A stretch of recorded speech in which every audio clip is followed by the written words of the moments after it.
Hello बच्चों, एक बार फिर मैं आलोक कुमार आप सभी का आलोक फिजिक्स क्लास में स्वागत करता हूं। जैसा कि हम लोगों ने बच्चों पिछले 10th क्लास के विद्युत धारा के लेसन को समाप्त किया था, तो चलिए आज उसी लेसन को हम लोग आगे बढ़ाएंगे बच्चों। और विद्युत धारा के एक नए अध्याय जिसको हम लोग विद्युत धारा का उसमें प्रभाव कहते हैं, आज हम लोग शुरू करने वाले हैं। तो आप लोग अपने साथ कॉपी कलम लेकर के बैठे ताकि इस क्लास का आप लोग आनंद ले सके बच्चों। और ये आपको मैं बता देना चाहता हूँ कि यह क्लास बहुत ही रोमांचित कर देने वाला क्लास है बच्चों, बहुत ही इंटरेस्टिंग क्लास है। इसे आप लोग अच्छी तरह से समझने का प्रयास करिए ताकि ये जो आज हम लोग लेसन पढ़ने के लिए जा रहे हैं बच्चों, ये वास्तव में ये हमारे किताब की है ही नहीं, ये वास्तविक रूप में यदि बोला जाए तो ये हमारे दैनिक जीवन में इसका उपयोग को हम लोग आज पढ़ने वाले हैं कि आखिर किसी भी चालक तार में जब हम लोग विद्युत धारा प्रवाहित करते हैं तो वो चालक तार गर्म क्यों हो जाता है बच्चों, है ना। जैसे हम लोग घर में आयरन करते हैं, इस्त्री करते हैं बच्चों, तो हम लोग जैसे ही अब सॉकेट में आयरन के प्लग को लगाते हैं कि आयरन तुरंत गर्म हो जाता है। वहीं यदि हीटर में जो खाना हम लोग पकाते हैं बच्चों, हीटर में भी हम लोग जैसे हीटर का प्लग सॉकेट में लगाते हैं तो वो क्या होता है, उसका जो नाइक्रोम तार जो होता है वो गर्म होकर के लाल हो जाता है ना। सोल्डिंग आयरन भी इसी प्रकार, है ना। इमर्सन रॉड जो होता है ठंडे दिनों में हम लोग ठंड से बचने के लिए जिसका उपयोग करते हैं बच्चों, तो ये सब गर्म क्यों हो जाते हैं, है ना। आखिर इसके पीछे क्या कारण हो सकता है कि विद्युत धारा किसी चालक तार में प्रवाहित हो रहा है तो वो गर्म हो जा रहा है बच्चों। तो ये एक सोचनीय और विचारणीय बातें हैं कि आखिर ऐसा क्यों प्रभाव पड़ता है कि चालक तार इतना ज़्यादा गर्म क्यों हो जाता है। तो चलिए आज उसी के बारे में हम लोग जानेंगे। सबसे पहले हम लोग कारण को जानेंगे, है ना, कि उसमें प्रभाव का क्या कारण है ना। उसके बाद हम लोग जानते हैं। तो मैं स्टार्टिंग करता हूँ, पहले समझा देता हूँ बच्चों की इसे कि आखिर क्या कारण है, उसके बाद मैं इसको सिलसिलेवार ढंग से इसको मैं लिख दूंगा, जो कि आप लोग अपने कॉपी में इसे उतार लेंगे बच्चों। तो मैंने पिछले क्लास में आप लोगों को बताया था बच्चों कि किसी चालक तार में बहुतायत मात्रक में, है ना, मात्रा में जो होते हैं मुक्त इलेक्ट्रॉन्स पाए जाते हैं जो कि विद्युत धारा का वाहक के रूप में कार्य करते हैं। मैंने कहा था बच्चों आपको, थोड़ा सा उस क्लास को आप याद करने का प्रयास करें, या फिर जो बच्चे उस क्लास को नहीं देखे हैं तो सबसे पहले वो उस क्लास के वीडियो को जा करके उसे देखने का प्रयास करें, समझ में आएगा। उसके बाद आप इस क्लास में आएंगे तो आपको ज़्यादा कॉन्सेप्ट क्लियर हो पाएगा। तो चलिए हम लोग यहाँ पर इसको देखते हैं। मैंने कहा था कि ये चालक तार है और इस चालक तार में विद्युत धारा का वाहक मतलब विद्युतीय ऊर्जा को एक सिरे से दूसरे सिरे तक ले जाने के लिए बहुतायत मात्रा में मुक्त इलेक्ट्रॉन्स मौजूद होते हैं। तो ये मुक्त इलेक्ट्रॉन्स जब इस चालक तार को विद्युत धारा के संपर्क से नहीं जोड़ा जाता है या विभवांतर दोनों सिरों पर स्थापित नहीं किया जाता है, तो इस चालक तार के जो मुक्त इलेक्ट्रॉन्स होते हैं उसकी गति जो होती है वो यादृच्छिक होती है, बहुत ज़्यादा यादृच्छिक, मतलब इधर उधर वो मक्खी की तरह जो होती है यादृच्छिक गति करते हैं, रैंडम मोशन वो करते हैं इस प्रकार, है ना। इस प्रकार आप देख पा रहे हैं, ये तो एक इलेक्ट्रॉन्स की गति मैंने आपको दिखाया बच्चों, ये एक इलेक्ट्रॉन्स की गति थी। आप समझ पा रहे होंगे कि इसके अंदर जो है बहुत मात्रा में मुक्त इलेक्ट्रॉन्स पाए जाते हैं, बहुत ज़्यादा मात्रा में, है ना। इतनी ज़्यादा मात्रा में इलेक्ट्रॉन्स पाए जाते हैं कि इसका घनत्व जो होता है बहुत ही कम हो जाता है बच्चों। तो अब सोचिए कि यदि उन चालक के सिरों के बीच में जब हम लोग विभवांतर स्थापित करेंगे तो ये मुक्त इलेक्ट्रॉन्स उस ध्रुव के कारण, है कि नहीं, मान लेते हैं कि इसके बीच में हम लोग बैटरी से इसे हम जोड़ देते हैं, है ना, इसे हम बैटरी से जोड़ देते हैं, तो इसमें जो मुक्त इलेक्ट्रॉन्स जो होते हैं ये मुक्त इलेक्ट्रॉन्स के ऊपर आवेश क्या होता है बच्चों, नेगेटिव होता है। और इसको हम लोग बैटरी से जोड़े हैं जिसका टर्मिनल प्लस और माइनस है, ये प्लस है और ये माइनस है। तो ये मुक्त इलेक्ट्रॉन्स जो होते हैं इस बैटरी के पॉजिटिव टर्मिनल के कारण एक फोर्स एक्सपीरियंस करते हैं, अनुभव करते हैं। तो अब यहाँ पर देखिए, यहाँ पर दो प्रकार के बल होते हैं। मान लेते हैं हम एक इलेक्ट्रॉन्स पर विचार करते हैं बच्चों, ऐसे तो इसके अंतर्गत अंदर बहुत ज़्यादा इलेक्ट्रॉन्स पाए जाते हैं, लेकिन हम सिर्फ एक इलेक्ट्रॉन्स पर विचार करते हैं। तो ये इलेक्ट्रॉन्स है जिस पर आवेश आपका नेगेटिव चार्ज, तो ये नेगेटिव चार्ज जो होता है इस पॉजिटिव टर्मिनल के कारण अट्रैक्ट होगा बच्चों, ये इधर की ओर खिंचाएगा, लेकिन यहाँ पर भी तो इलेक्ट्रॉन्स होंगे, बहुत मात्रा में यहाँ पर भी इलेक्ट्रॉन्स पाए जाते हैं। तो ये नेगेटिव चार्ज है, ये भी नेगेटिव टर्मिनल है, तो दोनों का पोलैरिटी जो होती है समान होती है कि नहीं। ध्रुवीयता जो होती है दोनों की, ध्रुव ये भी नेगेटिव है, ये भी नेगेटिव है, तो इसका मतलब है कि दोनों के बीच में प्रतिकर्षण बल काम करेगा। तो ये ध्रुव क्या करेगा कि जितने भी इलेक्ट्रॉन्स होते हैं उसको पॉजिटिव टर्मिनल की ओर धकेलेगा, है कि नहीं। प्रतिकर्षण, यहाँ पर इन दोनों के बीच में प्रतिकर्षण बल काम कर रहा है, और ये इलेक्ट्रॉन्स और ये पॉजिटिव टर्मिनल है उनके बीच में आकर्षण बल काम कर रहा है। तो इस व्यवस्था के कारण जो होते हैं इसके अंदर जितने भी इलेक्ट्रॉन्स होते हैं, मुक्त इलेक्ट्रॉन्स होते हैं, वो एक निश्चित दिशा में सज जाते हैं और पॉजिटिव टर्मिनल की ओर गति करने लगते हैं।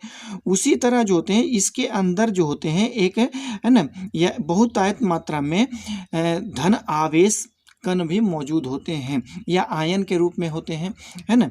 अब ये धन आवेश जो होते हैं क्या होते हैं, इसके पॉजिटिव पोलैरिटी के वजह से, है कि नहीं, बैटरी के पॉजिटिव पोलैरिटी के वजह से इसमें प्रतिकर्षण बल काम करेगा।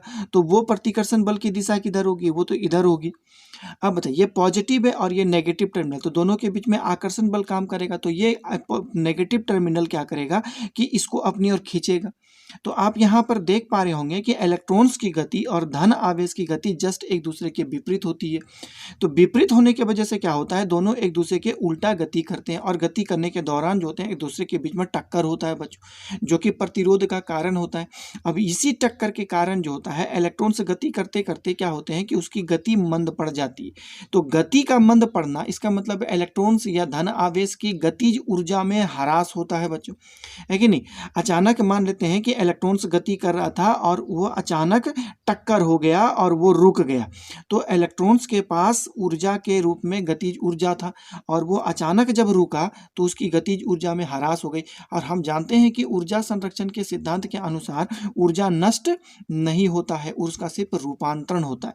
तो ये जो गतिज ऊर्जा नष्ट हुई वो कहाँ जाएगी बच्चों, तो वो नष्ट हुई ऊर्जा उष्मा ऊर्जा के रूप में प्रकट होती है, जो कि चालक तार को गर्म कर देती है।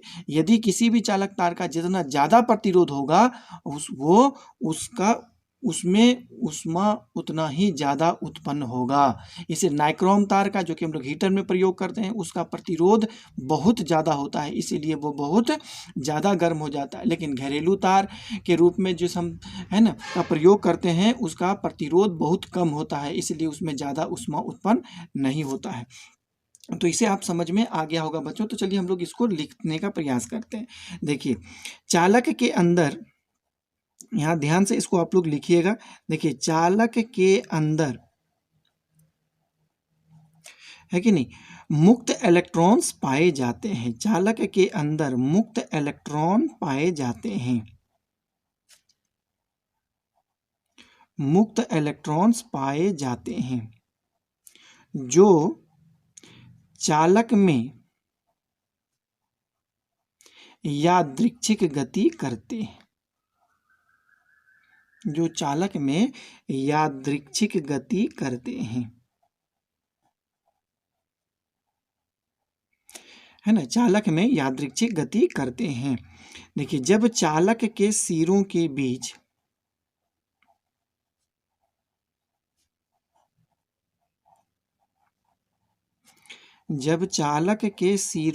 बीच विभवांतर स्थापित किया जाता है,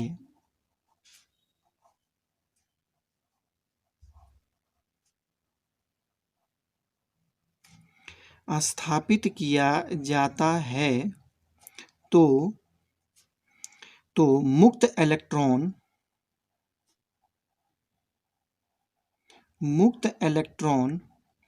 तथा धनायन एक निश्चित दिशा में सज जाते हैं,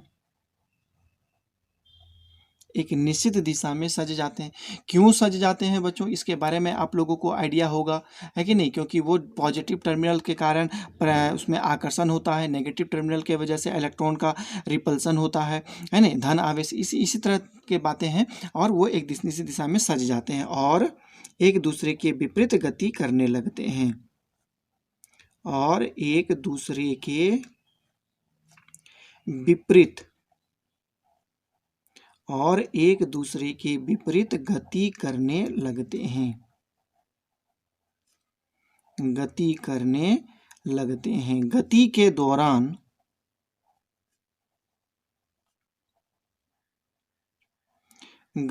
दौरान आवेश एक दूसरे से टकराते हैं।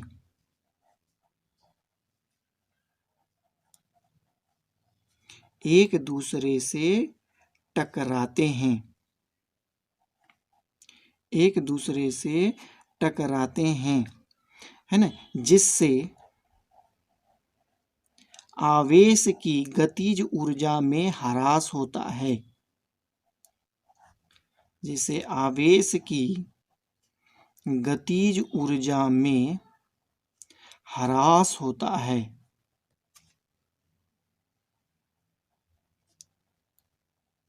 ह्रास होता है। यह नष्ट हुई ऊर्जा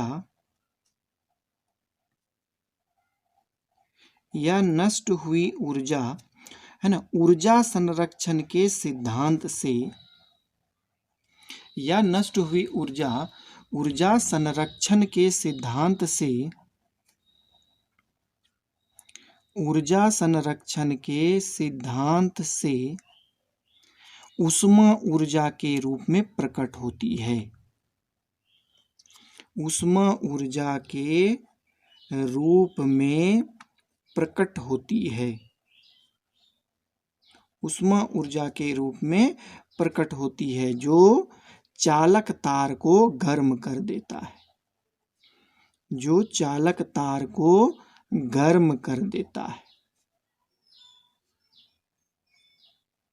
तो यही कारण है बच्चों ऊष्मा उत्पन्न होने का। तो अब चालक तार में कितनी मात्रा में ऊष्मा उत्पन्न होता है, चलिए हम लोग उसका परिमाण को कैलकुलेट करते हैं। तो देखिए उत्पन्न ऊष्मा का परिमाण क्या होता है। देखिए उत्पन्न ऊष्मा का परिमाण है कि नहीं, मैग्नीट्यूड ऑफ इंड्यूस्ड हीट और प्रोड्यूस्ड हीट, है कि नहीं। हम लोग देखेंगे कि चालक तार में कितनी ऊष्मा उत्पन्न होती है। तो मान लेते हैं, देखिए माना किसी चालक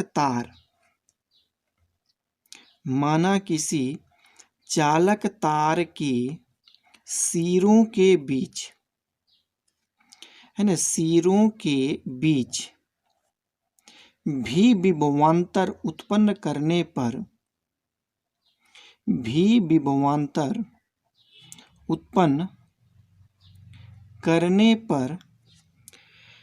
चालक से प्रवाहित धारा आई है। तो ये बात समझे। एक चालक तार हम लोग लेते हैं बच्चों, मान लेते हैं कि यही मेरे पास एक चालक तार है कि नहीं। इसके सिरों के बीच हम लोगों ने कितना विभवांतर उत्पन्न किया है, तो इसके सिरों के बीच भी विभवांतर उत्पन्न किया है बैटरी से जोड़ करके, और इससे जो धारा प्रवाहित हो रही है उसका परिमाण है I, और ये चालक तार का जो प्रतिरोध है वो R। तो ओम के नियम से हम लोग कह सकते हैं कि इसके बीच में संबंध क्या होगा, है ना। हमने क्या लिखा, भी विभवांतर उत्पन्न करने पर चालक से प्रवाहित धारा I है। यदि तार का प्रतिरोध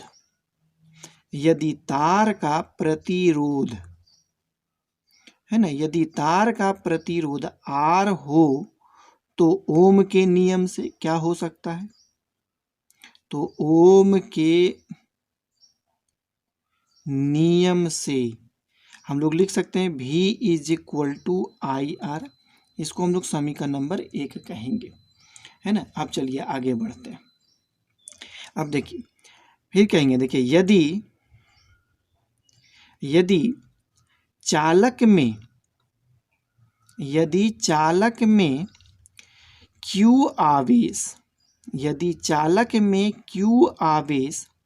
T समय के लिए प्रवाहित होता है, इसमें समय को निश्चित कर दिया गया है कि Q आवेश T समय में प्रवाहित हो रहा है, तो धारा I है, हम लोग जान रहे हैं। यदि चालक में Q आवेश T समय के लिए प्रवाहित होता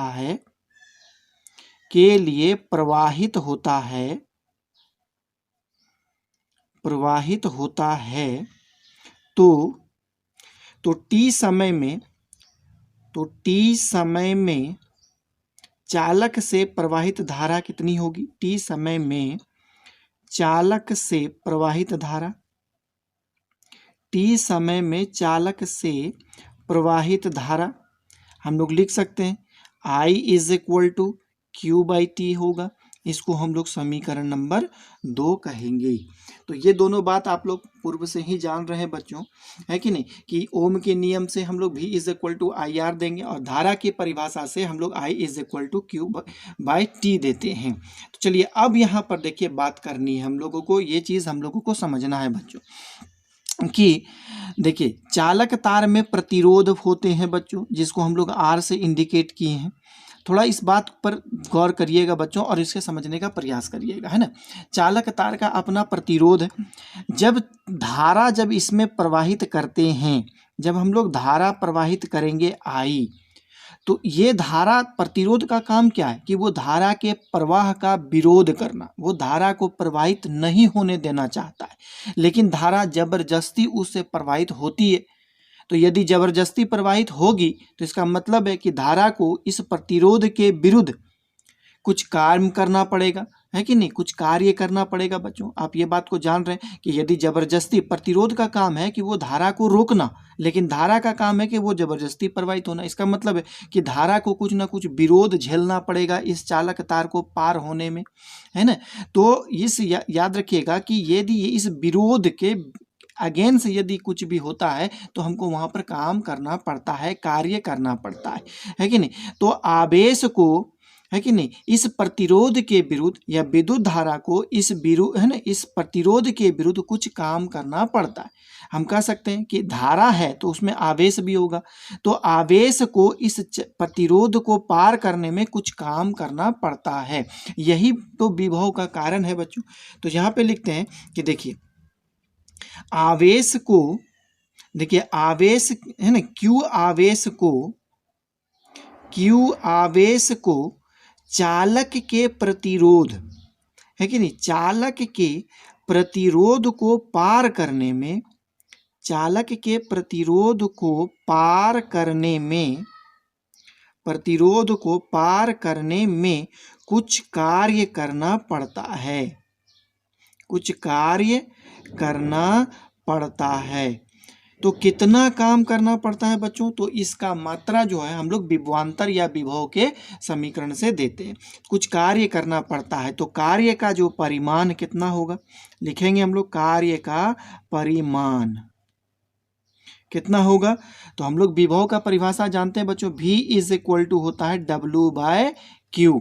तो कितना कार्य करना पड़ेगा हम लोग को? W का वैल्यू निकाल लेंगे तो V इंटू क्यू काम करना पड़ेगा। तो कार्य का परिमाण हो जाएगा W is equal to V Q। किसका परिभाषा से हम लोग दिए हैं? तो लिख देता हूँ विभव के परिभाषा से, नहीं, विभव के परिभाषा से हम लोग ये चीज़ दिए हैं बच्चों। तो चलिए अब आप लोग देख पा रहे हैं कि समीकरण 1 में V का मान है और समीकरण 2 से Q का मान यहाँ पर हम लोग रख देंगे। तो चलिए इसको लिखते हैं कि समीकरण 1 से V तथा समीकरण 2 से Q का मान रखने पर, समीकरण 2 से Q का मान रखने पर, तो समीकरण 1 और 2 का मान यहाँ पे रखेंगे तो W इज इक्वल टू कितना हो जाएगा? V का मान रखेंगे तो V की जगह में हो गया IR और Q की जगह में हम लोग रखेंगे तो Q is equal to I into T हो जाएगा। तो इसको यदि हम लोग गुना करेंगे तो I गुना I कितना हो गया बच्चों? ये हो जाएगा I स्क्वायर और ये हो जाएगा R इंटू T। तो हमको कि उस प्रतिरोध को पार करने के लिए धारा के द्वारा जो कार्य करनी पड़ती है वो I स्क्वायर RT है कि नहीं। हमने क्या बोला, एक बार फिर से सुनिए इस बात को कि इस प्रतिरोध को पार करने के लिए धारा के द्वारा, मतलब विद्युत धारा के द्वारा जो कार्य करना पड़ता है वो कितना कार्य है? I स्क्वायर RT कार्य उसको करना पड़ता है। तो ये कार्य का परिमाण है, इसको याद रखना है कि नहीं। चलिए हम लोग नेक्स्ट पेज में देखते हैं बच्चों। इस तक कितना आप लोग अच्छी तरह से इसको लिखिए, हम लोग नेक्स्ट पेज में देखते हैं। तो देखिए हम लोग जानते हैं बच्चों कि कार्य जो होता है, किया गया कार्य जो होता है कि नहीं, वो भी एक ऊर्जा का रूप होता है। कार्य एक ऊर्जा का रूप होता है, आप लोग 9th क्लास में पढ़े होंगे, है कि नहीं। कार्य और ऊर्जा जो होती है एक दूसरे के परिमाण के बराबर होती है कि नहीं। कार्य और ऊर्जा में कोई अंतर नहीं होता है। आप लोग अपने हाथों के हथेली को रगड़िए तो आपको क्या करना पड़ेगा कि हाथों के जो घर्षण बल होता है, दोनों हाथों के बीच में जो लगने वाला घर्षण बल है, उसके अगेंस्ट आपको काम करना पड़ता है बच्चों। आप अपने हाथों को यदि रगड़ते हैं बच्चों, तो हाथों के जो फ्रिक्शन होता है, हाथ में जो फ्रिक्शन होता है, घर्षण बल होता है, उसके विरुद्ध आपको काम करना पड़ता है। तो इसका मतलब है कि आप काम कर रहे हैं, घर्षण बल को पार कर रहे हैं, है कि नहीं, उसके विरुद्ध काम कर रहे हैं, तो आपके द्वारा जो काम हो रहा है वो उष्मा के रूप में प्रकट होता है। और देखिएगा हाथ घसते घसते आपका हाथ गर्म हो जाता है। तो ये आपका क्या हो गया, ये इसका मतलब है जो कार्य कर रहे हैं उससे आपकी शरीर से ऊर्जा नष्ट हो रही है कि नहीं। तो ये बात को समझिएगा, जो आप काम करते हैं उससे आपके शरीर की ऊर्जा नष्ट होती है कि नहीं। तो यदि ऊर्जा नष्ट हो रही है तो इसका मतलब है कार्य हो रहा है। तो ये बात याद रखना है कि दोनों एक दूसरे का इक्विवेलेंट से समतुल्य होता है। काम कब होगा, जब ऊर्जा नष्ट होगी। ऊर्जा कब नष्ट होगी, जब कार्य होगा। तो इसका मतलब है कि दोनों एक दूसरे का इक्विवेलेंस होता है। इसी को हम लोग समतुल्यता का सिद्धांत भी कहते हैं, जिसे जूल ने दिया था। तो चलिए हम लोग लिखेंगे यहाँ पर कि ऊर्जा संरक्षण के सिद्धांत से क्या होगा। देखिए ऊर्जा संरक्षण के सिद्धांत से, ऊर्जा संरक्षण के सिद्धांत से बच्चों, है ना, सिद्धांत से किया गया कार्य, ऊर्जा संरक्षण के सिद्धांत से किया गया कार्य, है ना, ऊर्जा के रूप में, उष्मा ऊर्जा के रूप में प्रकट होता है। उष्मा ऊर्जा के रूप में प्रकट होता है, उष्मा ऊर्जा के रूप में प्रकट होता है बच्चों। इसका मतलब है कि किया गया कार्य और उत्पन्न उष्मा, उष्मा क्या होगा, ऊर्जा, इसको हम लोग H से लिखते हैं, हीट। तो H इज इक्वल टू हो जाएगा I² RT। तो यही चीज हम लोग क्या करते हैं बच्चों, ये समीकरण है हमारा, उत्पन्न उष्मा के परिमाण का समीकरण है बच्चों। तो आप लोग से यदि पूछा जाए कि किसी चालक तार में यदि धारा प्रवाहित हो रही है तो कितनी उष्मा उत्पन्न होती है, तो आप लोग यही कहेंगे I² RT उष्मा उत्पन्न होती है बच्चों। तो इस बात को हम लोग स्पष्ट रूप से समझने के लिए यहाँ हम लोग क्या करेंगे बच्चों, इस, है कि नहीं, हम लोग यहाँ पर जूल का नियम को देखेंगे और जूल के नियम के बाद देखेंगे कि उत्पन्न उष्मा के परिमाण को कितने रूपों में भी व्यक्त किया जाता है। तो चलिए हम लोग यहाँ लिखेंगे, देखिए जूल का नियम क्या होगा, जूल का नियम क्या होता है बच्चों। तो सबसे पहला नियम, देखिए पहला नियम क्या होता है, देखिए उत्पन्न उष्मा का परिमाण जो होता है कि नहीं, देखिए उत्पन्न उष्मा का परिमाण, है ना, उत्पन्न उष्मा का परिमाण, उत्पन्न उष्मा का परिमाण, देखिए प्रवाहित धारा,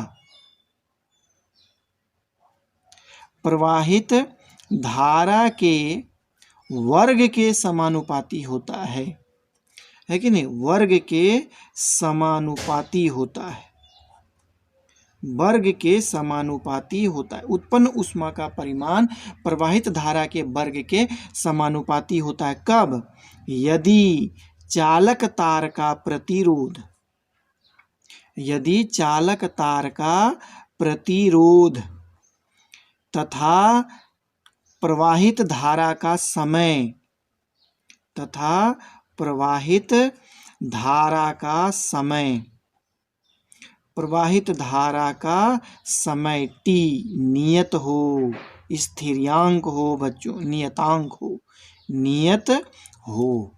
तो हमने क्या बोला कि उत्पन्न उष्मा का परिमाण धारा के वर्ग के समानुपाती होता है। कब, जब R प्रतिरोध, समय t नियत हो, नियत हो।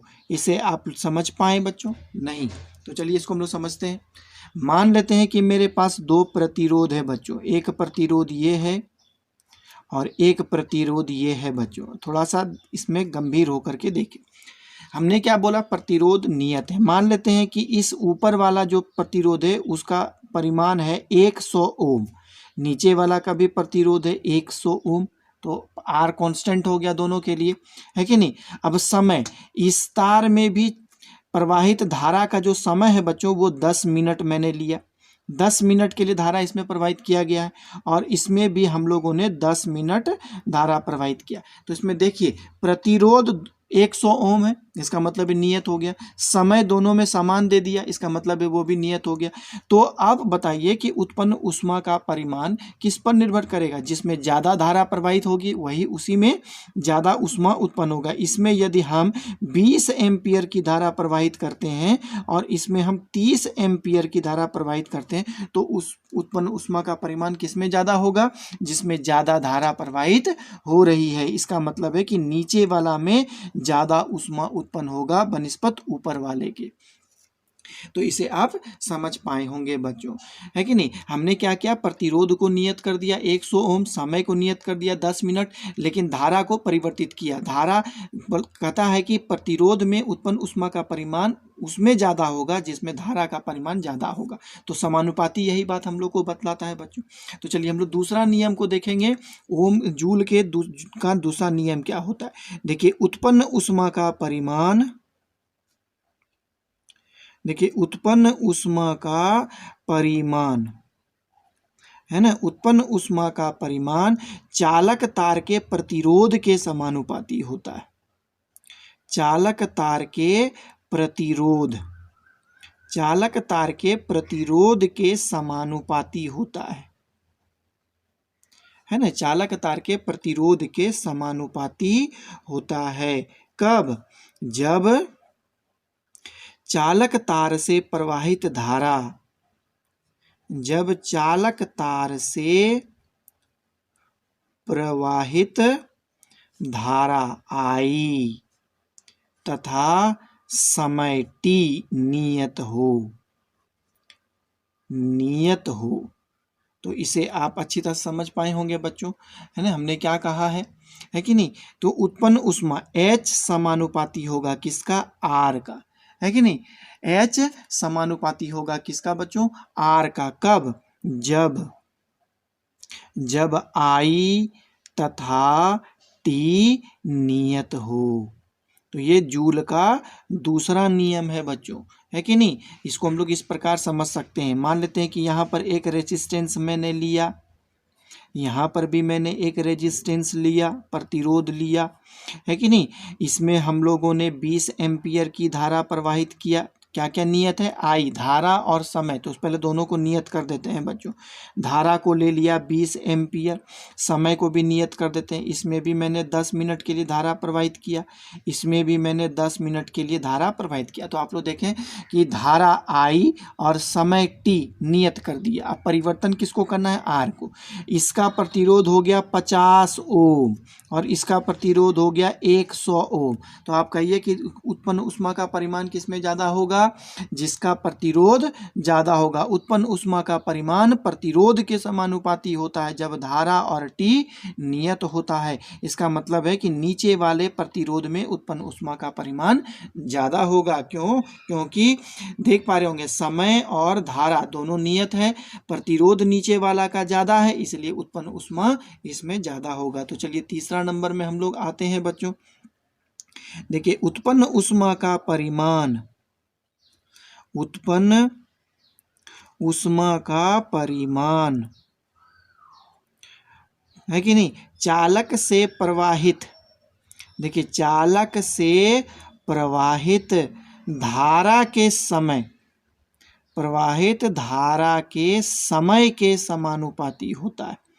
प्रवाहित धारा के समय टी के समानुपाती होता है, टी के समानुपाती होता है, समानुपाती होता है।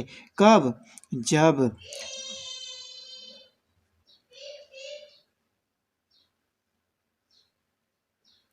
जब चालक तार का,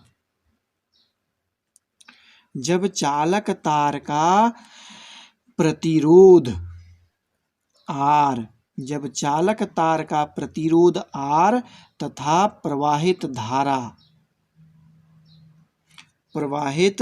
धारा आई नियत हो बच्चों, तो इसको हम लोग ऐसे लिख सकते हैं, उत्पन्न ऊष्मा का परिमाण T समय के समानुपाती होता है। कब? जब R तथा I नियत हो बच्चों, है कि नहीं। तो चलिए हम लोग इसको समझने का प्रयास करते हैं कि मेरे पास देखिए दो प्रतिरोध है बच्चों, इस प्रकार यहाँ पर भी एक प्रतिरोध है, यहाँ पर भी एक प्रतिरोध है। तो समय इसमें देख पा रहे होंगे कि दो चीज़ को नियत मैंने किया हुआ है, एक प्रतिरोध R को और एक I को। तो पहले हम लोग प्रतिरोध को मान लेते हैं कि इसका भी प्रतिरोध 100 ओम है और नीचे वाले का भी प्रतिरोध 100 ओम है। इसमें भी 20 एम्पियर की धारा प्रवाहित हो रही है ना, इसमें भी 20 एम्पियर की धारा प्रवाहित। तो देखिए इसमें प्रतिरोध और धारा दोनों को मैंने नियत कर दिया। अब उत्पन्न ऊष्मा का परिमाण किस पर निर्भर करेगा? तो समय T, जिसमें ज़्यादा समय के लिए धारा प्रवाहित करेंगे उत्पन्न ऊष्मा उसमें ज़्यादा होगा। कह देते हैं कि इसमें 10 मिनट के लिए धारा प्रवाहित हुआ और नीचे में 20 मिनट के लिए धारा प्रवाहित हुआ, तो उत्पन्न ऊष्मा का परिमाण किस में ज़्यादा होगा? जिसमें ज़्यादा समय के लिए धारा प्रवाहित होती है। इसका मतलब है कि नीचे वाले है ना प्रतिरोध में उत्पन्न ऊष्मा का परिमाण ज़्यादा होगा बच्चों। तो ये चीज़ था जूल का ऊष्मीय नियम, है ना। तो हम लोग ये चीज़ को देखें बच्चों। तो चलिए हम लोग आगे आज बढ़ते हैं और इसको अलग अलग सूत्र के रूप में भी परिभाषित किया जाता है। तो वो कैसा कैसा सूत्र होता है बच्चों, तो चलिए उसके बारे में हम लोग जानते हैं नेक्स्ट पेज में। ये बहुत ही इंटरेस्टिंग चीज़ है बच्चों, इसको अच्छी तरह से आप समझने का प्रयास करें और ये आप लोगों को बहुत नॉलेज देगा बच्चों। इसके बारे में मैं आपको आगे भी बताऊंगा। देखिए हम लोग देखिए उत्पन्न ऊष्मा का परिमाण को देखा, I इज इक्वल टू हम लोगों ने क्या देखा? I स्क्वायर RT देखे हैं बच्चों, नहीं। तो इसको देखिए, इसके इस समीकरण का अन्य रूप भी होता है। इस समीकरण का अन्य रूप है कि नहीं? देखिए other form of this formula, इस फॉर्मूला का जो होता है अलग अलग रूप होता है। क्या क्या रूप होता है? ओम के नियम से हम लोग जानते हैं। देखिए ओम के नियम से हम लोग क्या जानते हैं कि V is equal to IR होता है।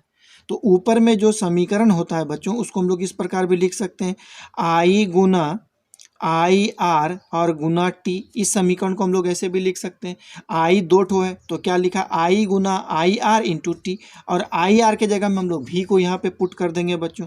तो देखिए H बराबर क्या हो गया? I और यहाँ पर हो गया V और इंटू T।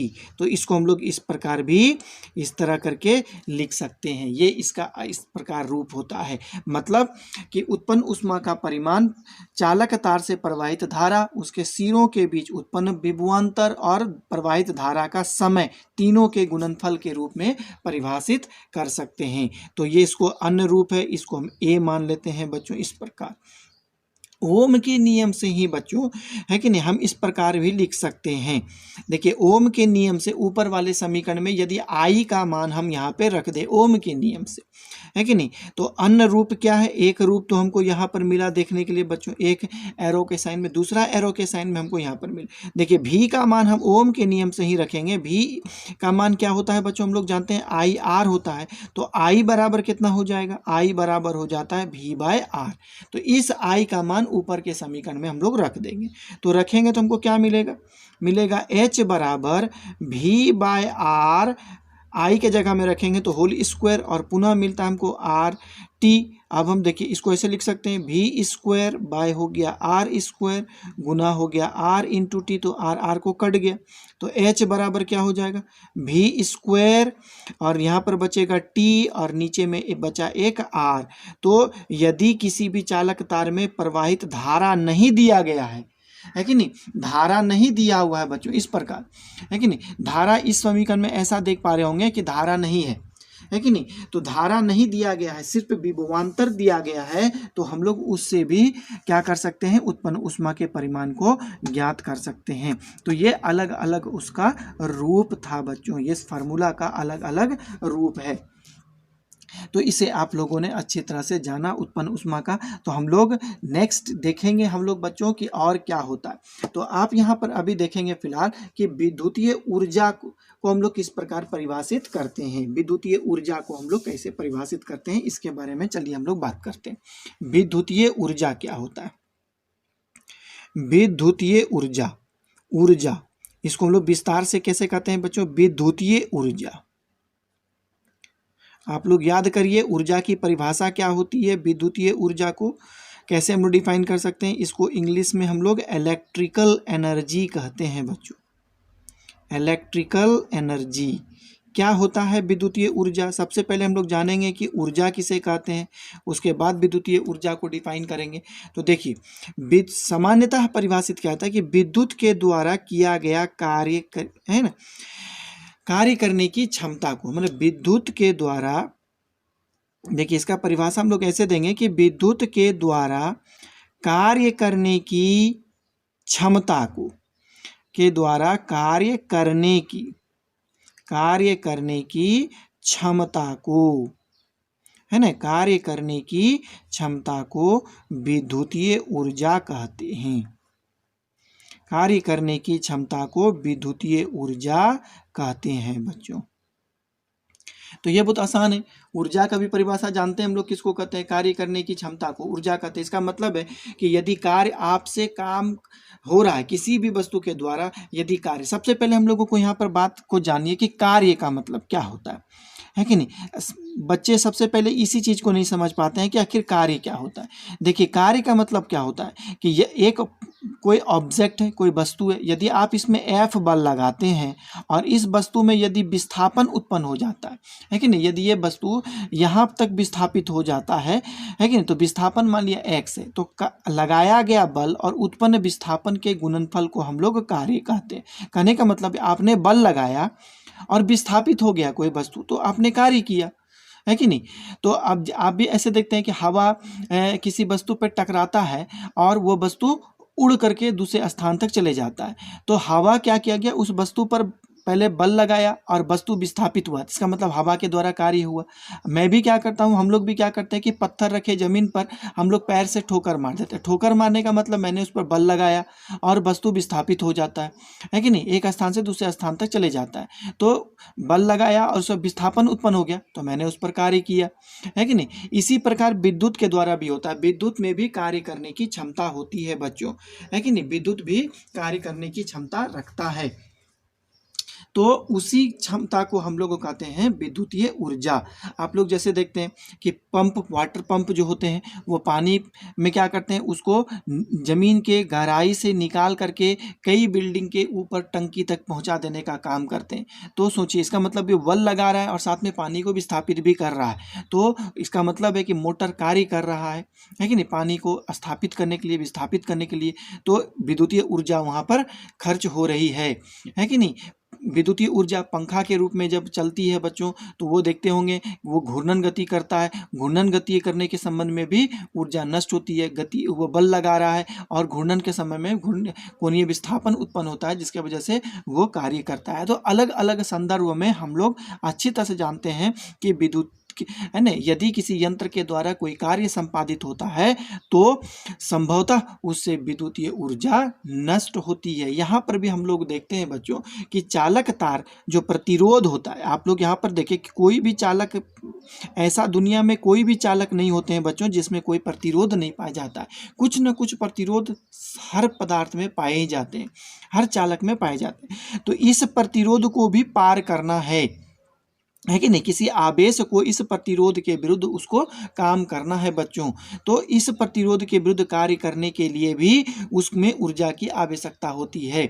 जिस प्रकार मान लेते हैं कि आप पानी में, तालाब में आप तैरते हैं बच्चों, तो वहाँ पर तालाब में जब आप आगे बढ़ने का काम करते हैं तो वहाँ प्रतिरोध के रूप में कौन काम करता है, पानी काम करता है, आपको आगे बढ़ने नहीं देता है वो, लेकिन आप अपना बल लगा करके आगे बढ़ते हैं। इसका मतलब है कि वहाँ पर आप पानी के विरुद्ध काम करते हैं, तो आप थकते भी हैं। आप थके क्यों? क्योंकि आपके शरीर से ऊर्जा नष्ट हुआ, तो आप काम किए तो आपके शरीर से ऊर्जा नष्ट हुआ। उसी प्रकार यहाँ पर आवेश इस प्रतिरोध को यदि पार करता है तो उससे ऊर्जा नष्ट होती है। यही नष्ट हुई ऊर्जा ऊष्मा के रूप में प्रकट होती है, तो यही विद्युतीय ऊर्जा कहलाती है बच्चों। तो इसका मतलब है कि कौन सी ऊर्जा होगी? इसमें कार्य हुआ, आवेश को या विद्युत धारा को इसको पार करने के लिए जो W कार्य करना पड़ता है वही विद्युतीय ऊर्जा के समान होता है। जो कार्य होता है, कार्य हुआ तो ऊर्जा नष्ट होती है। हम लोग जानते हैं कि कार्य होता है, कार्य हुआ तो ऊर्जा नष्ट होती है। दोनों एक दूसरे का इक्विवेलेंस होता है। कार्य होगा तो ऊर्जा नष्ट होगी, ऊर्जा नष्ट होगा तो कार्य होगा, है कि नहीं? तो यहाँ पर आप देख पा रहे हैं कि कार्य इसको करना पड़ रहा है तो ऊर्जा नष्ट हो रही है। तो कितनी ऊर्जा नष्ट हो रही है? तो यहाँ पर मैं लिख देता हूँ कि देखिए, चालक तार, है कि नहीं, कि चालक तार में विद्युत धारा या आवेश को, विद्युत धारा या आवेश को, है ना, आवेश को प्रतिरोध को पार करने में, प्रतिरोध को पार करने में, प्रतिरोध को पार करने में कुछ कार्य करना पड़ता है, कुछ कार्य करना पड़ता है, कुछ कार्य करना पड़ता है। तो कितना कार्य करना पड़ता है बच्चों? इसमें आप लोग पहले भी जाने, तो W = I²RT। तो यह कार्य करने में कुछ ऊर्जा नष्ट होता है, तो यह कार्य करने में, यह कार्य करने में कुछ ऊर्जा नष्ट होता है, कुछ ऊर्जा नष्ट होता है, यह कार्य करने में कुछ ऊर्जा नष्ट होता है ना? तो कितनी ऊर्जा नष्ट होती है कि नहीं? तो इतनी ऊर्जा नष्ट होती है। तो हम लोग जानते हैं जितना कार्य हुआ उतना ही ऊर्जा नष्ट होगा ना बच्चों, है कि नहीं? प्रकृति, देखिए एक बात मैं आप लोगों को बताता हूँ कि प्रकृति जो होती है वो व्यर्थ जो होता है कोई भी काम नहीं करती है कि नहीं? वो उतना ही ऊर्जा नष्ट करेगी जितना काम करना पड़ता है। हम लोग अपने दैनिक जीवन में क्या करते हैं बच्चों? थोड़ी सी हम डाइवर्ट होते हैं और आप लोग इसको समझने का प्रयास करिए। मान लेते हैं कि हम लोग एक काम करते हैं, उसके लिए हमारे पास 50 रुपया हमको मिलता है। कोई एक काम करते हैं उसके लिए हम लोग 50 रुपया मिलता है बच्चों। तो हम लोग क्या चाहते हैं? हम लोग चाहते हैं कि कितना कम से कम काम करें और ज़्यादा से ज़्यादा कितना पैसा हम लोगों को मिल जाए। ऐसा ही आजकल की दुनिया में भी हो रहा है बच्चों, कि आदमी घोटाला कर रहा है, घपला कर रहा है, भ्रष्टाचार हो रहा है, वो काम नहीं कर रहा है। इसका मतलब है कि उसके शरीर से ऊर्जा नष्ट नहीं हो रही है, लेकिन वो चाहता है कि ज़्यादा से ज़्यादा ऊर्जा हम जमा कर लें। मान लेते हैं कि कोई एक नेता है कि नहीं, जो कि ज़्यादा कार्य संपादित नहीं किया, लेकिन उसके पास 5,000 रुपया जमा हो जाता है बच्चों। लेकिन वो 5,000 रुपया को जमा करने के लिए उसको क्या करना पड़ेगा? कार्य करना पड़ेगा ना। लेकिन वो उतना परिमाण में कार्य नहीं किया, तो ये ऊर्जा जो होती है व्यर्थ उसके पास जमा है। तो प्रकृति क्या करेगी? किसी न किसी रूप से उसे उतना काम करवाएगी, या फिर वो जितना काम किया है वो उसके बराबर ही उसे उतना ऊर्जा देगी। इसका मतलब है कि 5,000 रुपया उसके पास टिक नहीं पाएगा, वो किसी न किसी रूप में उससे नष्ट हो जाएगी बच्चों। तो प्रकृति का एक सिद्धांत है बच्चों कि आप जितना काम करेंगे उतना ही ऊर्जा नष्ट होगा, या उतना ही ऊर्जा नष्ट होगा जितना आप काम करेंगे। ये दो बातें आपको याद रखनी है। तो यहाँ पर W यदि वो कार्य कर रहा है तो उसे E ऊर्जा नष्ट हो रही है। इसका मतलब है कि दोनों आपस परिमाण में बराबर होता है। W कार्य किया तो E ऊर्जा ही नष्ट होती है, तो E बराबर भी उतना ही होगा। कितना होगा? I²RT ही होगी। तो इसको हम लोग ऐसे भी लिख सकते हैं, W = I²RT। तो यही ऊर्जा का व्यंजक है। तो आप लोग इसको भी ऐसे ही लिख सकते हैं बच्चों। कैसे लिख सकते हैं? तो हम लोग W = E बराबर, इसको हम लोग ऊपर के समीकरण से लिख सकते हैं, IVT फिर पुनः लिख सकते हैं, या करके लिख देते हैं बच्चों, या यहाँ पर, या इसको ऐसे भी लिख सकते हैं भी स्क्वायर, या ई बराबर क्या हो गया, भी स्क्वायर टी बटा आर। तो आप तीनों में से कोई भी एक समीकरण का प्रयोग कर सकते हैं। तो यही ऊर्जा था बच्चों। तो चलिए हम लोग शक्ति को जानते हैं। विद्युतीय शक्ति क्या होता है बच्चों? शक्ति किसको कहते हैं? ऐसे हम लोग देख लेते हैं कि विद्युतीय ऊर्जा का मात्रक क्या होता है, उसके बाद हम लोग शक्ति को जाएंगे। देखिए, विद्युतीय ऊर्जा का मात्रक, विद्युतीय ऊर्जा का मात्रक, आप लोग जानते हैं ऊर्जा का मात्रक क्या होता है? ऊर्जा का मात्रक जूल होता है। लेकिन हम लोग विभिन्न फार्मूला का प्रयोग किया है। तो ई बराबर हम लोगों ने क्या लिखा है, आई स्क्वायर आर टी। तो इसके अनुसार ऊर्जा का मात्रक क्या होगा, आई एम्पियर हो गया। तो क्या हो जाएगा, एम्पियर स्क्वायर ओम सेकेंड, एम्पियर स्क्वायर ओम सेकेंड, इसको भी हम लोग जूल कहते हैं बच्चों। इसी प्रकार हम लोगों ने दूसरा समीकरण देखा, आई भी टी देखा, इसके अनुसार क्या होगा, एम्पियर वोल्ट सेकेंड, इसको भी हम लोग जूल कहते हैं बच्चों, है कि नहीं। उसके बाद हम लोगों ने क्या देखा कि भी स्क्वायर टी बाय आर देखा। इसका समीकरण क्या होगा बच्चों कि वोल्ट स्क्वायर सेकेंड प्रति ओम, इसको भी हम लोग जूल कहते हैं बच्चों, है कि नहीं। तो अलग अलग जगह में अलग अलग चीज़ आया, उसका मात्रक का प्रयोग किया जाता है बच्चों। तो ये इसका मात्रक था। तो चलिए हम लोग इसी प्रकार देखेंगे कि विद्युत शक्ति क्या होता है बच्चों। विद्युत शक्ति को हम लोग कैसे परिभाषित कर सकते हैं, है नहीं। विद्युत शक्ति को हम लोग कैसे परिभाषित करेंगे। आप लोग शक्ति जानते हैं बच्चों क्या होता है, विद्युत शक्ति किसको कहते हैं। तो हम लोग जानते हैं कि कार्य करने की या विद्युत के द्वारा कार्य करने की दर को, इस प्रकार लिखते हैं, नहीं, विद्युत के द्वारा कार्य करने की दर को, विद्युत के द्वारा कार्य करने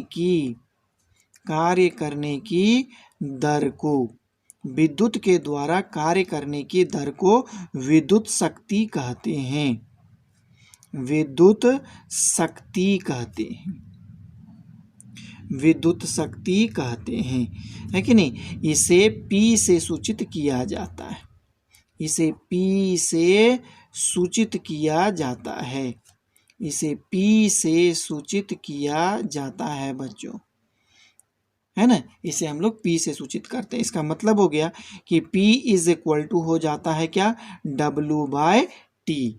और W का वैल्यू तो हम लोगों ने देखा बच्चों कि W इज इक्वल टू क्या होता है। तो हम लोग देखा I square R T by T होता है। तो टी यहाँ से कैंसिल हो जाएगा। तो P इज इक्वल टू क्या हो गया, आई स्क्वायर आर होता है। तो इसको हम लोग विद्युतीय शक्ति कहते हैं, है ना, विद्युतीय शक्ति कहते हैं इसे। तो ये आसान बात है बच्चों, विद्युतीय शक्ति को हम लोगों ने जाना। तो चलिए हम लोग आगे बढ़ते हैं और शक्ति को देखेंगे कि किन किन रूपों में हम लोग व्यक्त कर सकते हैं बच्चों शक्ति को। तो इस प्रकार भी हम लोग शक्ति को लिख सकते हैं, या फिर इस समीकरण को हम लोग ऐसे भी बना सकते हैं कि P is equal to I R, है ना। तो इसको हम लोग ऐसे लिख सकते हैं, आई गुना आई इंटू आर हो गया। तो आई आर को तो हम लोग ओम के नियम से जानते हैं कि V is equal to I R होता है। तो आई आर के जगह में हम लोग V रख देंगे बच्चों। तो P इज इक्वल टू कितना हो जाएगा, P इज इक्वल टू होगा I इंटू V। ये चीज़ हमको प्राप्त होगा बच्चों। इसी प्रकार हम लोग आई का वैल्यू यदि हम लोग रख दें ओम के नियम से, या फिर इसको हम लोग ऐसे भी डिफाइन कर सकते हैं कि P इज इक्वल टू आई के जगह में क्या रख देंगे, V बाय आर। तो यहाँ पर हो जाएगा क्या, V स्क्वायर बटा यहाँ आर स्क्वायर गुना आर, आर आर कट जाएगा। तो P को हम लोग V स्क्वायर बाय आर के रूप में भी हम लोग डिफाइन कर सकते हैं बच्चों। इस प्रकार भी हम लोग, है ना। तो इस तरह करके हम लोग उसको क्या कर सकते हैं, तीन तरह से हम लोग व्यक्त कर सकते हैं कि इस प्रकार का समीकरण है, एक ये समीकरण है और एक ये समीकरण है। तो विद्युत शक्ति इसी को हम लोग कहते हैं कि कार्य करने की दर को, है कि नहीं। इसका मतलब है कि शक्ति मतलब हो गया कि किसी दिए गए समय में कितना कार्य संपादित हो रहा है कि नहीं। यदि मान लेते हैं कि कोई विद्युतीय बल्ब यदि 1 घंटा में, है ना, या हाँ 1 घंटा में यदि 10 जूल काम करता है, तो उसका विद्युतीय शक्ति कैसे आप निकाल सकते हैं बच्चों, है कि नहीं। विद्युतीय शक्ति हमने क्या कहा कि यदि कोई बल्ब 1 घंटा में 10 जूल काम करता है, है कि नहीं, 1 घंटा में 10 जूल, तो उसकी शक्ति कितनी होगी, तो 10/1 घंटा हो गया, नहीं 10/1 घंटा हो गया। तो 1 घंटा को आप लोग यदि सेकंड में व्यक्त करेंगे, है कि नहीं, तो आप लोग निकाल सकते हैं कितना काम कर सकता है, उसका कितना होगा। तो 10 बटा यहाँ पे कर देंगे 3600 सेकेंड हो गया, तो एक कट गया, कट गया, तो 1 बटा कितना हो गया, 360 वाट होगा, है कि नहीं, उसका शक्ति होगा। इसी प्रकार हम लोग न्यूमेरिकल्स को देखेंगे बच्चों आगे क्लासों में, है कि नहीं, तो हम लोग अच्छी तरह से उसको समझेंगे। पहले यहाँ पे सिद्धांत देना, शक्ति क्या हो गया, किसी निश्चित दिए गए समय, लेकिन ऊर्जा जो होता है वो दिए गए समय में नहीं होता है कि नहीं, लेकिन शक्ति जो होती है समय के साथ कितना कार्य कर रहा है वो शक्ति होती है बच्चों, है कि नहीं। तो आप लोग फिलहाल अभी सिद्धांत को समझिए बढ़िया तरह से, उसके बाद हम लोग आगे समझेंगे। तो शक्ति का मात्रक क्या होता है, विद्युत शक्ति का मात्रक क्या होगा बच्चों, हम लोग देखेंगे कि विद्युत शक्ति का मात्रक क्या होगा, है ना। विद्युत शक्ति का मात्रक क्या होता है, विद्युत शक्ति का मात्रक तो हम लोग जानते हैं बच्चों वाट होता है, क्या होता है, वाट होता है, विद्युत शक्ति का मात्रक वाट होता है कि नहीं। अन्य मात्रक भी हम लोग जानते हैं, है ना, एक तो विद्युत शक्ति का मात्रक वाट होता है, एक अन्य मात्रक भी हम लोग जानते हैं जिसको हम लोग अश्व शक्ति कहते हैं, क्या कहते हैं, अश्व शक्ति, जिसको हम लोग हॉर्स पावर कहते हैं, इसको हम लोग हॉर्स पावर कहते हैं, और शॉर्ट फॉर्म में इसको हम लोग एचपी भी कहते हैं। तो एक एचपी और वाट के बीच में संबंध क्या होता है, एचपी और वाट के बीच में संबंध होता है कि एक एचपी इज इक्वल टू होता है 746 वाट, 746 वाट। ये संबंध को आप लोगों को याद रखना है कि एक एचपी इज इक्वल टू होता है 746 वाट। वाट भी शक्ति का मात्रक होता है, विद्युत शक्ति का मात्रक है, और एचपी भी विद्युत शक्ति का मात्रक है बच्चों। लेकिन इसका अन्य मात्रक है क्या क्या, जैसे हम लोग अभी समीकरण के अनुसार देखा, तो समीकरण के अनुसार मात्रक क्या क्या होता है इसका, समीकरण के अनुसार मात्रक। तो पहला नंबर में हम लोग क्या देखा कि P इज इक्वल टू होता है I स्क्वायर R, हम लोगों ने देखा। तो अब I का मात्रक क्या हो गया, एम्पियर स्क्वायर ओम, हम लोगों ने देखा। तो एम्पियर स्क्वायर ओम, इसको भी हम लोग वाट कहते हैं बच्चों, है कि नहीं। कि उसके बाद दूसरा नंबर में हम लोग ने देखा P is equal to I B, ये मात्रक आप लोग शक्ति के रूप में ज़्यादा यूज किया जाता है, इसको हम लोग एम्पियर वोल्ट कहते हैं, एम्पियर वोल्ट कहते हैं, इसको भी हम लोग वाट कहते हैं। आप लोग इसको, है कि नहीं, VA के रूप में भी इंडिकेट किया जाता है, VA याद करिए, इसको पढ़ा जाता है VA। आप लोग के गांव में या शहर में या आप लोग खुद अपने घर में जब स्टेपलाइज़र का या प्रयोग करते होंगे बच्चों, तो उसकी क्षमता का जब मात्रक क्या होता है, हम लोग किसी किसी बच्चों के घर में भी होता होगा कि 3000 वाट का स्टेपलाइज़र होता है। लेकिन जब बाज़ार हम लोग जाते हैं जब स्टेपलाइज़र खरीदने के लिए, तो वहाँ पर हम लोग ये नहीं कहते हैं कि मुझे 3000 वाट का स्टेपलाइज़र दीजिए, हम लोग वहाँ पर ये कहते हैं बच्चों कि 3000 VA का स्टेपलाइज़र दीजिए, या फिर उसको कहते हैं 3 kVA का स्टेपलाइज़र दीजिए, 3 kVA, है कि नहीं। आपके गांव में भी जो ट्रांसफार्मर होता है, गोल जैसा जो ट्रांसफार्मर लगे रहते हैं पोल में, चौक चौराहे में लगे होते हैं, उसकी क्षमता 50 kVA होता है, कहीं कहीं 100 kVA का भी दिया जाता है कि नहीं, 50 kVA का दिया जाता है, या फिर 100 kVA का ट्रांसफार्मर का उपयोग गांव में किया जाता है। आप लोग उसका कॉस्ट, है कि नहीं, इंस्ट्रक्शन जो बोर्ड दिया रहता है उसमें आप लोग पढ़ सकते हैं kVA। तो kVA ये किसका मात्रक हो गया, ये वाट शक्ति, इसका मतलब बता रहा है कि वो ट्रांसफार्मर की शक्ति कितनी है, 50 किलो वाट है कि नहीं, 50,000 वाट का है वो स्टेपलाइजर, 1000, है कि नहीं, 100,000 वाट का वो स्टेपलाइजर है बच्चों। तो ये क्षमता बता रहा है। तो जनरली जो है किसी भी एप्लियंस में घरेलू हम लोग स्टेपलाइजर का उपयोग करें या फिर रेफ्रिजरेटर का, है कि नहीं, जनरली रेफ्रिजरेटर या बल्ब इस सब में तो वाट का प्रयोग किया जाता है। लेकिन जहाँ विभवांतर के साथ धारा का संपर्क किया जाता है, तो उसका क्षमता को हम लोग VA के रूप में शक्ति निकालने में करते हैं, है कि नहीं। तो वाट का सबसे इम्पोर्टेंट मात्रक यही होता है VA। अन्य मात्रक क्या है बच्चों, है कि नहीं, अन्य मात्रक होता है I इज इक्वल टू क्या हो गया, V स्क्वायर बाय R। तो इसका मात्रक क्या होता है, वोल्ट स्क्वायर प्रति ओम, इसको भी हम लोग वाट कहते हैं। वोल्ट स्क्वायर प्रति ओम, इसको भी हम लोग वाट कहते हैं। तो इस प्रकार जो होता है शक्ति का मात्रक हम लोग देते हैं बच्चों। विशेषतः आप लोगों को इसके बारे में ज़्यादा पढ़नी नहीं है। जितना मैं बता रहा हूँ इतनी ही बातें यदि आप लोगों को याद रहेगी बच्चों तो ये बहुत है आप लोगों के लिए, है कि नहीं। तो इसका अन्य मात्रक भी होता है बच्चों, है कि नहीं। एक और भी मात्रक इसमें मैं ऐड कर देता हूँ कि किलोवाट भी होता है। अन्य मात्रक होता है किलोवाट, किलो वाट होता है, जिसको हम लोग KW भी कहते हैं। किलो वाट भी इसका मात्रक होता है कहीं कहीं, है कि नहीं। जैसे कि मोटर को तो जनरली हम लोग विद्युत मोटर या फिर आटा चक्की में जो मोटर का प्रयोग करते हैं, या फिर अन्य जगह में जो कारखानों में जो मोटर का प्रयोग किया जाता है, उसकी शक्ति को मापने के लिए जनरली हम लोग HP का प्रयोग करते हैं। HP कि मेरे घर में 1.5 HP का मोटर लगा हुआ है, 0.25 HP का मोटर लगा हुआ है, या फिर 2 HP का या फिर 1 HP का मोटर लगा हुआ है, वहाँ HP का मापन करते हैं बच्चों।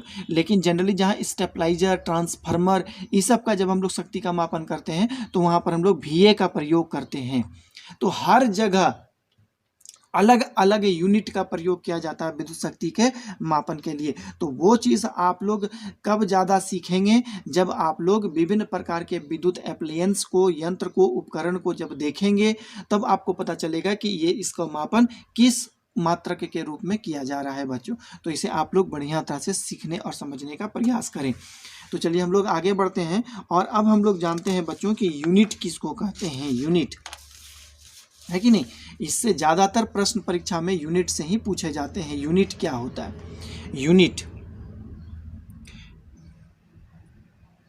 यूनिट ये किसका मात्रक है बच्चों, ये विद्युतीय ऊर्जा का, है कि नहीं, व्यावसायिक मात्रक है। इसको हम लोग विद्युतीय ऊर्जा का व्यावसायिक मात्रक कहा जाता है। इसको हम लोग विद्युतीय ऊर्जा का व्यावसायिक मात्रक इसको हम लोग कहते हैं। कमर्शियल यूनिट इसको हम लोग कहते हैं, व्यावसायिक मात्रक कहते हैं। विद्युतीय ऊर्जा का व्यावसायिक मात्रक कहा जाता है ना। BOT नाम सुने होंगे आप लोग, BOT जो होता है कि नहीं। BOT के द्वारा जो होता है विद्युतीय ऊर्जा का माप किया जाता है। BOT का मतलब क्या होता है बच्चों, इसको हम लोग इस प्रकार लिखते हैं, बोर्ड, है ना, बोर्ड ऑफ ट्रेड। इसका फुल फॉर्म होता है board of trade unit. Board of trade unit ये एक संस्था होता है बच्चों, है कि नहीं। यही क्या करता है, विद्युतीय ऊर्जा को यूनिट के रूप में प्रयोग करता है। विद्युतीय ऊर्जा का मात्रक को यूनिट के रूप में प्रयोग करता है। यूनिट को, अब यूनिट होता क्या है बच्चों, हम लोग इस चीज़ को देखेंगे, है कि नहीं। हम लोग इस चीज़ को देखेंगे। तो विद्युतीय ऊर्जा को हम लोग किस प्रकार व्यक्त किए थे बच्चों, उसके लिए एक समीकरण हम लोग चलिए यहाँ पर देखते हैं, है कि नहीं। हम लोग यहाँ पर विद्युतीय ऊर्जा को देखे थे IV और यहाँ पर हम लोग T, इस प्रकार देखे थे बच्चों। और अब चलिए विद्युतीय शक्ति को हम लोग किस प्रकार देखे थे। शक्ति को हम लोग इस प्रकार देखे थे, P = IV होता है समीकरण इसका, है ना। अब इसका मात्रक क्या होता है, इसको हमने कहा कि IV का जो मात्रक होता है इसको हम लोग क्या कहते हैं, वाट। इसको हम लोग कहते हैं वाट। तो यहाँ पर भी तो वाट है ना बच्चों, I × V, इसको हम लोग वाट कह सकते हैं। इसका मतलब है जो ऊर्जा का जो मात्रक हो गया इसको हम लोग क्या कह सकते हैं, वाट सेकेंड। वाट सेकेंड के रूप में भी इसको हम लोग व्यक्त कर सकते हैं। विद्युतीय ऊर्जा का मात्रक क्या हो गया, वाट सेकेंड। तो यूनिट जो होता है, यूनिट में हम लोग क्या करेंगे, देखिए ये जो वाट है कि नहीं, ये विद्युत शक्ति को जो हम लोग विद्युतीय शक्ति को किलोवाट के रूप में प्रयोग करेंगे। किसके रूप में, यूनिट के। यूनिट में जब हम लोग विद्युतीय ऊर्जा का मात्रक देंगे उस समय हम लोग क्या करेंगे कि शक्ति को किलोवाट के रूप में प्रयोग करेंगे।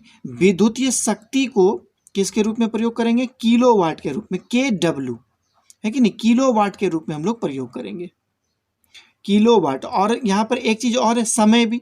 तो समय को हम लोग घंटा के रूप में प्रयोग करेंगे। यहाँ पर समय को हम लोग घंटा के रूप में, इसी को हम लोग यूनिट कहते हैं। इसका मतलब हो गया कि अब हम लोग वाट के जगह में किलोवाट लिख दें, विद्युतीय ऊर्जा को ही बच्चों, विद्युतीय ऊर्जा को ही हम लोग लिख रहे हैं। यहाँ वाट है, देख पा रहे हैं आप लोग, है कि नहीं। यहाँ वाट है, वाट के जगह में क्या किए, किलोवाट का प्रयोग किए।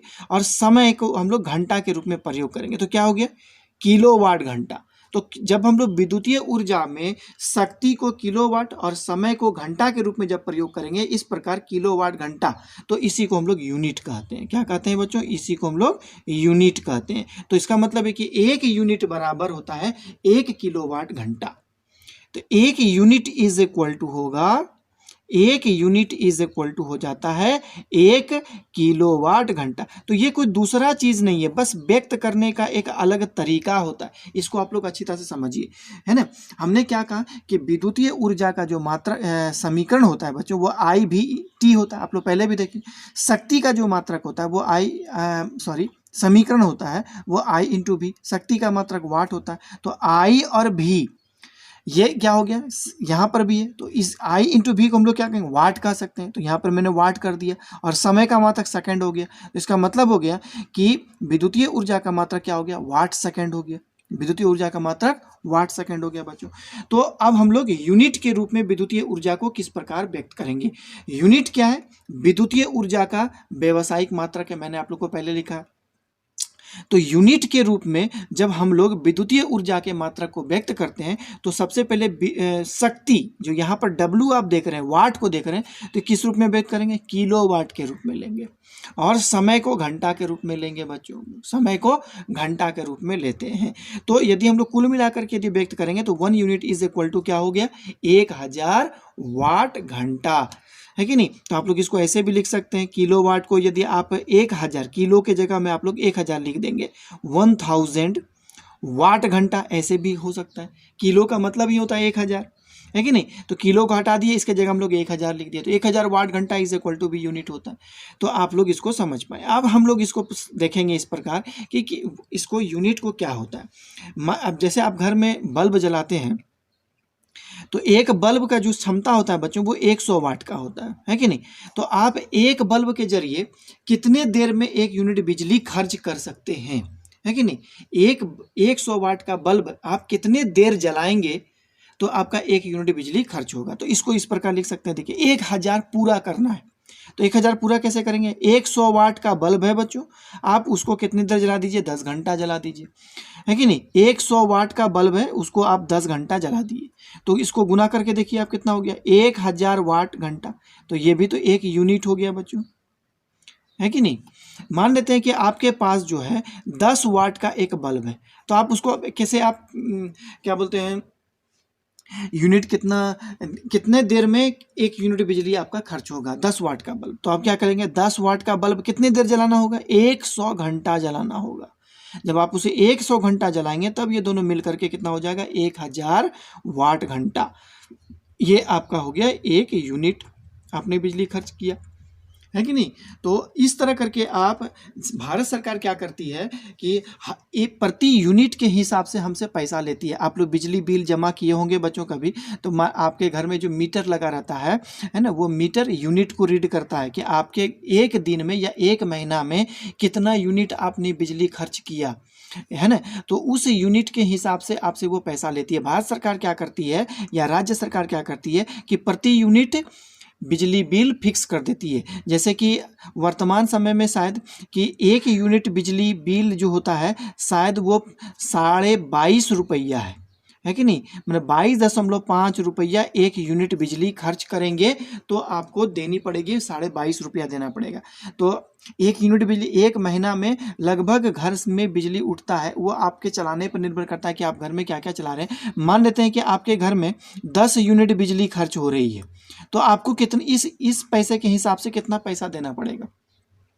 तो 1 यूनिट में इतना, तो 10 यूनिट में कितना होगा, 22.5 गुना 10 इज इक्वल टू कितना हो गया, 225 रुपया हो गया। तो आपको 225 रुपया देनी पड़ेगी सरकार को। तो आप अपने ऐसे भी निकाल सकते हैं, है कि नहीं। आज मेरे पास समय कुछ ज़्यादा हो गया बच्चों, तो हम लोग नेक्स्ट जब इसका न्यूमेरिकल्स को सॉल्व करेंगे तो इसके बारे में विस्तार चर्चा हम करेंगे बच्चों कि घर में बिजली बिल का कैसे कैलकुलेशन किया जाता है, उसके बारे में हम लोग जानेंगे। तो आज आप लोग यूनिट को जाने होंगे बच्चों, अच्छी तरह से जाने होंगे, है कि नहीं। तो आगे और भी हम लोग यूनिट को जानेंगे बच्चों अच्छी तरह से, जब न्यूमेरिकल्स बनाएंगे। तो आज आप लोग इतना ही रहने दीजिए। यूनिट का मतलब क्या हो गया बच्चों कि इस विद्युतीय ऊर्जा का ये व्यावसायिक मात्रक है। इसको कैसे व्यक्त करते हैं, इसमें दो तरह के मात्रक होते हैं, एक वाट और एक सेकंड होते हैं। तो वाट को हम लोग किलो वाट में लेंगे और समय को हम लोग घंटा के रूप में व्यक्त करेंगे। तो किलो वाट घंटा जो होता है उसी को हम लोग यूनिट कहते हैं बच्चों। तो एक यूनिट को हम लोग ऐसे भी व्यक्त कर सकते हैं, 1000 वाट घंटा को भी हम लोग यूनिट कह सकते हैं। तो आज क्लास इतना ही रहेगा बच्चों। तो आज मैंने आप लोगों को जितना बताया, इसे अच्छी तरह से आप लोग वीडियो को देखें और एक नोट्स बनाएं और समझने का प्रयास करें, और है ना अपने किताब के साथ इसे मैच कराएं और उस किताब को आप लोग ज़्यादा से ज़्यादा पढ़ने का प्रयास करें। और जहां भी आप लोगों को समझ में नहीं आएगा तुरंत उसे कमेंट बॉक्स में आप लोग मुझे कमेंट करके बताइए कि मुझे यहाँ पर प्रॉब्लम है, तुरंत मैं आप लोगों को सॉल्व करके भेजूंगा बच्चों। तो ये क्लास जो है आज काफ़ी इंटरेस्टिंग क्लास है बच्चों। इस क्लास के बाद जो है आप लोग अपने घर में जितने भी तरह के विद्युतीय उपकरण का प्रयोग करते हैं, सबसे पहले उसका निरीक्षण परीक्षण करिए और उसमें जानने का प्रयास करिए कि उसमें एम्पियर कितना है, उसका वोल्ट कितना होता है, उसमें वाट कितनी है कि नहीं। तो इस सब टोटल को उसको व्यवस्था करने का प्रयास करिए। उसके बाद जो है आप लोगों को पता चलेगा कि कहाँ पर किस प्रकार किसका मात्रक का प्रयोग किया जाता है। तो ये लेसन आप लोगों को किताब के दृष्टिकोण से भी और साथ में आप लोगों को वर्तमान दैनिक जीवन के लिए भी इम्पोर्टेंट है। तो इस लेसन को अच्छी तरह से समझने का प्रयास करिए। तो चलिए आज इतना ही बोलने के बाद मैं इस वीडियो को समाप्त करता हूं बच्चों। आप लोग हमेशा हंसते रहें, खेलते रहें, मुस्कुराते रहें, इसी प्रकार मेरे वीडियो को देखते रहें जिस प्रकार आज आप लोग देखे हैं।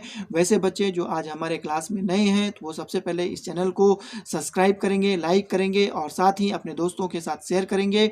ठीक है, मैं आप लोगों के साथ एक नए टॉपिक्स के साथ फिर से उपस्थित होऊंगा। तब तक के लिए बच्चों धन्यवाद, लॉट्स ऑफ थैंक्स, जय हिंद।